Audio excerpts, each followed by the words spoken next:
예, 안녕하세요. 오늘은 7월 9일입니다. 오늘 토요일이라서 출근을 안 했습니다. 오늘 다 쉬시는 날인데요. 오늘 저도 그 아파트 집 가까이에 이런 실시간을 하게 됐습니다. 토요일은 제가 항상 집에서 하게 됩니다. 일요일도, 주일도. 오늘도 좋은 날이죠. 오늘도 10분을 투자하셔서 성경이 우리에게 열리도록 도와드리는 시간입니다. 오늘 우리가 다룰 성경은 에스라 3장과 4장이고요. 사도행전 22장입니다. 에스라 이 책은 어제도 말씀드렸듯이 주로 주제가 이스라엘 백성이 포로에서의 귀환과 그들이 포로에서 돌아온 후에 성전을 재건하는 이야기입니다. 오늘 우리가 다룰 3장, 4장에서는 우리에게 성전 재건에 관련된 제단을 세우는 것과 번제를 드리는 것, 그 다음에 또한 그 대지, 기초를 세우는 것에 대한 이야기와 또한 대적의 반대에 대한 이야기가 주로입니다. 사도행전 22장에서는 우리에게 사도 바울이 많은 로마 자기들을 선동, 폭동을 일으킨 유대인들 앞에서 변명하는 이야기가 나옵니다. 자, 그러면 우리가 에스라 3장을 보겠습니다. 3장은 아주 여기에 많은 내용들이 있는데요. 요약하면은 5가지를 좀 언급하고 싶습니다. 이 5가지는 성전 건축과 하나님의 집의 건축과 관련된 5가지입니다. 여기 1절에 보면요, 이스라엘 모든 백성들이 예루살렘에 일제히 모였다고 말합니다. 첫 번째, 제가 말하고 싶은 것은 일제히 모였다는 것이죠. 영어에서는 한 사람같이 모였다고 얘기합니다. As one man. 바꿔 얘기하면은 그들은 한 사람같이 한 마음 한 뜻으로 모였다는 것이죠. 성전 건축, 교회 건축, 하나님의 집의 건축을 위해서 제일 먼저 필요한 것은 바로 한 마음 한 뜻입니다. 이 한 마음 한 뜻은 조율 가운데, 모두가 조율 가운데 이루어지는 하나이죠. 어떠한 통일된 하나가 아니라 조율 가운데 된 일치라고 말할 수 있습니다. 이스라엘 백성들은 모두가 다 하나님의 성전 건축에 마음을 같이 하고 거기에 조율되었습니다. 그러므로 그들은 일제히 아무 의견 없이 모일 수 있었던 것이죠.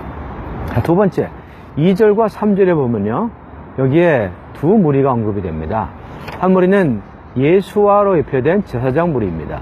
예수아와 그의 형제들. 그 다음은 스룹바벨. 스룹바벨은 왕의 후손이죠. 왕의 직분을 얘기하죠. 그래서 스룹바벨과 그의 형제들. 자, 여기서 두 가지가 나오는데, 하나는 여호수아로 예표된 제사장의 직분이 나오고, 또한 스룹바벨로 예표된 여기에 왕의 직분이 나옵니다. 하나님의 성전 재건을 위해서는 이 두 직분이 필요합니다. 왕의 직분, 또한 제사장 직분. 이거에 대해서는 다음에 기회가 되면 더 말씀드리고요. 네 번째와 다섯 번째는 여기에 제단이 있습니다. 제단은 성경에서 십자가를 얘기하고 또는 헌신을 말합니다. 사도행전에서 120명은 거기서 그들은 정말 헌신되었죠. 그들은 자기의 모든 것을 포기하고 죽음을 각오하고 모여서 기도를 했습니다. 그들은 거기다가 제단을 세운 거라고 말할 수 있죠. 여기서 정말 제단으로 예표된 십자가와 헌신이 있었습니다. 어떠한 부흥이든 어떠한 건축이든 이것은 운동으로 되는 것이 아니라 반드시 여기에 십자가가 있어야 하고 한 무리가 기꺼이 자기 자신을 헌신해야 합니다. 이러한 기꺼이 헌신하는 분위기가 없다면 아무리 이 땅에 수고해도 수곤하지만 하늘에서 비가 내리지 않는 것처럼 역사하지 않습니다. 하나님이 이런 성전 재건을 위해서는 한 무리의 십자가 안에 머물고 또한 헌신을 하는 무리가 필요합니다. 다섯 번째, 여기에 기초, 영어로 foundation이 있습니다. 이러한 기초 위에 제단을 세우고 또한 거기 제물을 드렸죠. 이 기초는 아브라함이 이삭을 드린 그곳입니다. 아무런 곳에서나 기초를 세우신 것이 아니죠. 이제 헌신의 기초 위에 뭐가 세워졌습니까? 헌신의 기초 위에 여기에 기초가 위에 제단이 세워졌죠. 기초. 이 기초는 다른 것이 아니라 바로 신약 고린도전서 3장 11절에서 바울이 말한 것과 같이 내가 유일한 기초를 세운다고 말했습니다. 영어로 foundation인데 이것은 어떠한 집을 짓기 위한 터를 얘기합니다. 이러한 기초는 무엇입니까? 바울이 말한 것처럼 바로 예수 그리스도입니다. 우리가 예수 그리스도 외에 어떠한 기초가 없어야 합니다. 그 말은 예수 그리스도가 유일한 터가 되어야 한다는 것이죠. 어떠한 사람이 높여졌어도 안 됩니다. 어떠한 사람 중심으로 교회가 건축되는 것이 아닙니다. 사람이 높여질 때 거기에는 참된 건축이 없습니다. 어떠한 가르침, 어떠한 운동, 실행 이러한 것들은 결코 교회 건축의 기초가 될 수 없습니다. 자, 3장은 여기까지 하고요. 5가지를 다시 한번 생각해 보시겠습니까? 첫째, 성전 재건을 위해서 뭐가 필요합니까? 생각나십니까? 첫째는 여기에 일제히 올라가는 한마음 한뜻이 필요합니다. 둘째, 제사장 직분과 왕의 직분이 필요하죠. 셋째, 뭡니까? 여기에 제단, 십자가 또는 헌신이 필요합니다. 다섯째, 무엇입니까? 여기에 기초인 그리스도가 필요합니다. 자, 이렇게 영광스러운 준비가 되고 할 때 이스라엘 백성 중에 전에 이 기초가 세워진 것을 본 많은 나이든 족장들, 레위인들, 제사장들은 정말 기뻐서 통곡하고 어떤 이들은 기뻐했습니다. 통곡인지 기뻐하는 소리인지 모를 정도로 하나님이 그들과 함께 했죠. 자, 근데 이러한 하나님의 재건의 역사가 있을 때요, 사단은 가만히 있겠습니까? 사단은 항상 나와서 방해하죠. 자, 여기서 사단의 방해에 대해서요, 여기서는 이렇게 언급을 합니다. 4장에 보면은 유다와 베냐민의 대적이 와서 건의를 하죠. 우리도 함께 성전을 건축합시다. 왜냐, 우리가 과거에 우리도 하나님을 찾는 사람이고 우리도 하나님께 제사를 드렸었다, 이렇게 말을 합니다.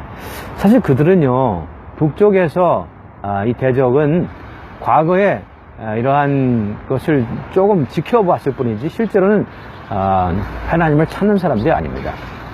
자, 이러한 이들에 대해서 여기서 스룹바벨과 예수아는 그들의 이러한 음모와 그들의 계획을 간파했습니다. 그래서 그들에 대해서 거절했죠.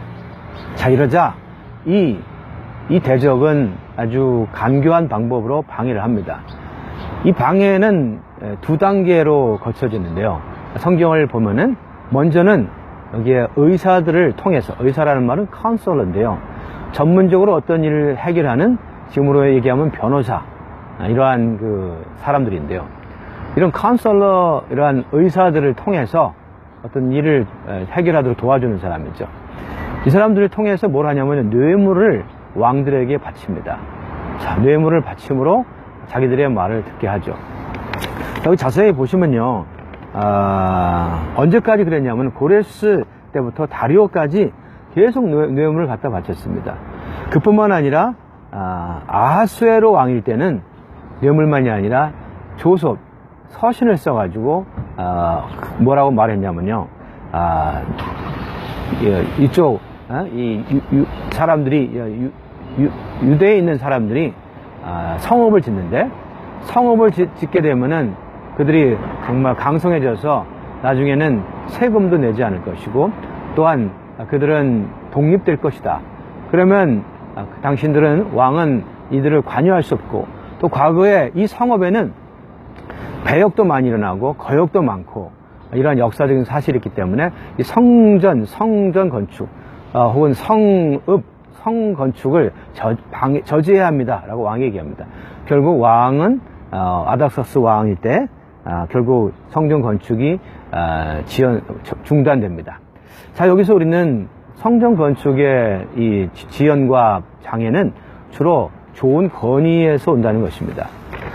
우리가 하나님의 성전 건축을 위해 모일 때 대적은요, 바깥의 세상이나 이런 걸로 죄로 우리를 방해하는 것이 아니라 좋은 건의, 성경적인 많은 건의, 왜 이렇게 하지 않습니까? 라는 많은 건의를 통하여 이러한 회복 안에 하나님의 회복의 역사, 성전 재건의 역사를 방해한다는 것을 우리가 알기 바랍니다. 그렇기 때문에 우리의 이 좋은 건의, 선한 건의 또한 십자가를 거칠 필요가 있습니다. 주님을 찬양합니다. 자, 사도행전 22장에 왔습니다. 사도행전 22장에서는 사도 바울이 자기를 이렇게 폭동을 일으켜서 자기를 잡으려고 하는 유대인들 앞에서 변명을 합니다. 자, 제가 성 9절 읽어드리죠. 22장 1절입니다. 부형들아, 내가 지금 여러분 앞에 변명하는 말을 들으라. 여기 변명이라고 했는데요, 다른 번역을 하면 해명입니다. 사도 바울은 주 예수님과 좀 달랐던 것 같습니다. 주 예수님은 털 깎는 자 앞에서 잠잠한 양과 같이 아무 말도 하지 않았습니다. 근데 여기서 바울은 어떤 면에서는 주님답지 않은 것 같죠. 주님을 표현하지 않은 것 같아요. 그러나 여기서 바울이 상당히 지혜로웠다는 걸 알 수 있습니다. 그는 왜 이렇게 했을까요? 사실 하나님이 자기에게 보여주신 어떠한 이상, 하나님이 자기에게 맡기신 그러한 위임, 사명을 지키기 위해서 바울은 더 살기를 원했죠. 우린 때로 이러한 지혜도 필요합니다. 주님을 위하여 사실 바울은 죽을 각오가 있었습니다. 예루살렘에 올라가서 자기 목숨을 조금이라도 귀한 것으로 여기지 않는 그런 마음을 가졌죠. 그런데 그는 여기에서 자기의 목숨을 정말 보존하기 위해서 변명하는 것을 볼 수 있습니다. 때로 우리도 이러한 것을 바울에게서 배울 필요가 있습니다. 무조건 우리가 순종하고 무조건 우리가 하나님 주권 아래 환경이 받아들이는 면도 있지만 하나님이 주신 위임과 사명이 있다면 우리는 지혜롭게 변명할 필요가 있습니다. 자, 여기서 더 나가서요, 대체 바울의 변명의 내용이 뭘까요? 여기 두 방면이 있습니다. 첫째는 자기가 다메섹 도상에서 원래 자기도 그들과 같이 율법에 열심히 있는 사람이었었는데 어느 날 다메섹 도상에서 하늘에서 음성이 있어 가라사대 사울아 사울아 왜 나를 박해하느냐. 여기서 바울은 다시 한번 사도행전에서 앞에서 말한 자기의 간증을 하고 있습니다. 여기서 그는 다시 한번 오늘날 그리스도가 믿는 이들 안에 거한다는 것을 얘기해주고 있죠. 사도 바울은 결코 예수 믿는 사람을 박해했지 예수님을 박해한 적이 없습니다. 근데 하늘에서 음성이 있어 가라사대 왜 나를 박해하느냐. 바꿔 말하면 이 땅에 예수 믿는 사람들이 하늘에 있는 예수와 하나가 되었다는 것이죠. 주님을 찬양합니다. 오늘 주님은 어디 계십니까? 믿는 이와 하나가 되었습니다. 그뿐만이 아니라 또한 그는 아나니아에 의해서 이끌려져서 아나니아에 의해서 주님의 이름 부르고 침례를 받았습니다. 아나니아는 몸 안의 한 지체입니다. 바꿔 얘기하면은 그는 몸 안으로 동일시되고 몸의 한 부분이 되도록 그러한 이상을 보았습니다. 자, 그는 이것에서 그리스도가 믿는 이와 하나 된 것과 그 그리스도의 표현인 몸을 보았습니다. 이러한 증거를 한 다음에 바울은 자기가 이방인들에게 이것을 전하기 위해 부르심을 받았다고 말할 때 유대인들은 화가 나서 더 이상 못 듣겠다 하면서 저 사람을 없이 하라고 얘기합니다. 여기서 유대인들은 정말 이방인들을 받을 수 없었던 것이죠. 결국 사도 바울은 말을 멈추게 되고 다시 여기에 아까 얘기한 천부장이 와서 중재를 함으로 이러한 간증을 멈추게 되고 그는 다시 공회로 그가 무슨 죄를 졌는가를 다시 찾기 위해서 채찍도 하려고 했죠.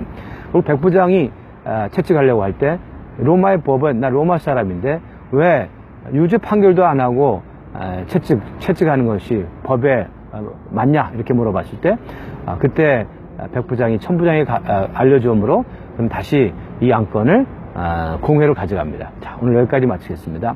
내일 또 뵙겠습니다. 안녕히 계세요.